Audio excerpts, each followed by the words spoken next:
And we have said that there is a massive cover-up on the part of the Bush administration.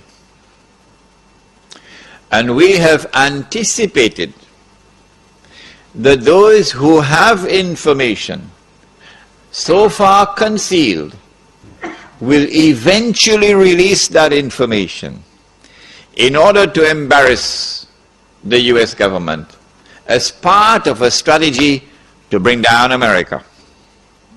And so CNN is going to be broadcasting it. And the New York Times is going to have a field day. And all those who control the media in the United States are now going to go to work to lavishly publish all of this information, which demonstrates beyond doubt that the US administration was involved in a massive cover-up.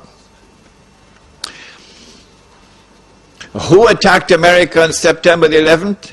We used a method. We said, since we do not have the evidence which can be used in a court of law, let us look to see who has benefited. And when we use that method of analysis, we have come to the conclusion that the only beneficiary of the September 11th attack on America has been far and away the State of Israel. There is a little booklet outside, A Muslim Response to the Attack on America. It's just about 25, 28 pages. I want to suggest to you, and it's very cheap, I think maybe $2. I want to suggest to you it might be a good idea to take this booklet and give it out to people who you think ought to have a little bit of brainstorming. Because when they read this, they'll be stunned. They won't get this in their newspapers and from the mainstream media in this country. But when they read this, I think they're going to have, for some of them, an intellectual wake-up call. So that booklet is downstairs. We said that those who attacked America, therefore, must have at their core the Israeli Mossad. And they must have benefit and help from many others within the United States, within the administration, even from within the White House. When we look at their strategy, we see that they put on board the aircraft a large number of Saudis. Sounds suspicious. Why so many Saudis? And these are not Saudis who are well known for their Islamic fervor, for being what they call militants. No, these are middle of the road, normal Saudis who drive BMWs. Huh? People who attended American universities, for example.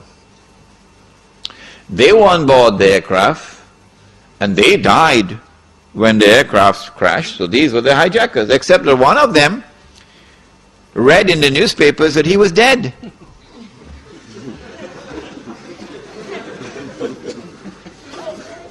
So he went to the Saudi government and he said to the Saudi government, "It seems to me as though I'm alive."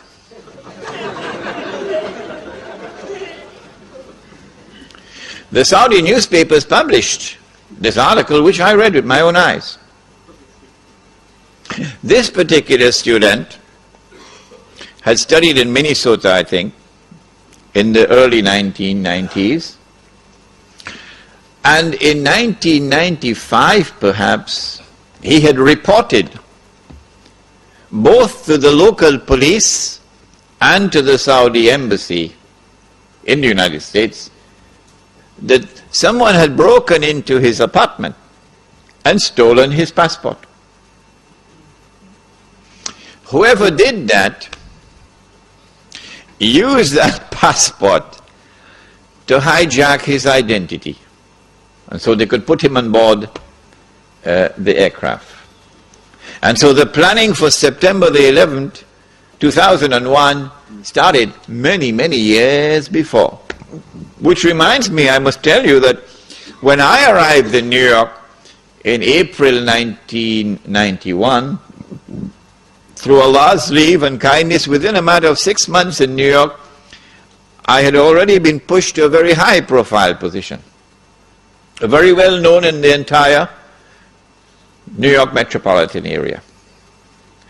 And then in November 91, when I had gone to the State University of New York in Stony Brook, someone broke into my apartment and stole only my passport. That's all. So if ever you get the news that Imran Hosein blew up the moon,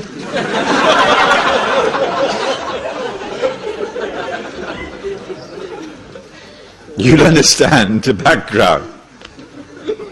They're holding it. They have not as yet used it. But the more I talk about it, the less likely that they can use it.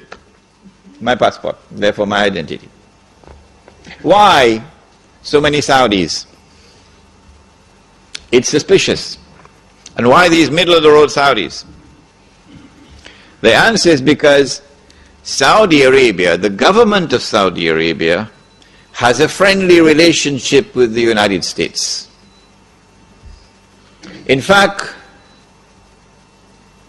there is something common between the state of Saudi Arabia and the state of Israel which would surprise you. They are sisters. The same forces who work for the establishment of the state of Israel are the same forces who work for the establishment of the state of Saudi Arabia. The same forces who have kept Israel alive today and guaranteed Israel's security are the same forces who have kept Saudi Arabia alive today and has guaranteed Saudi Arabia's security.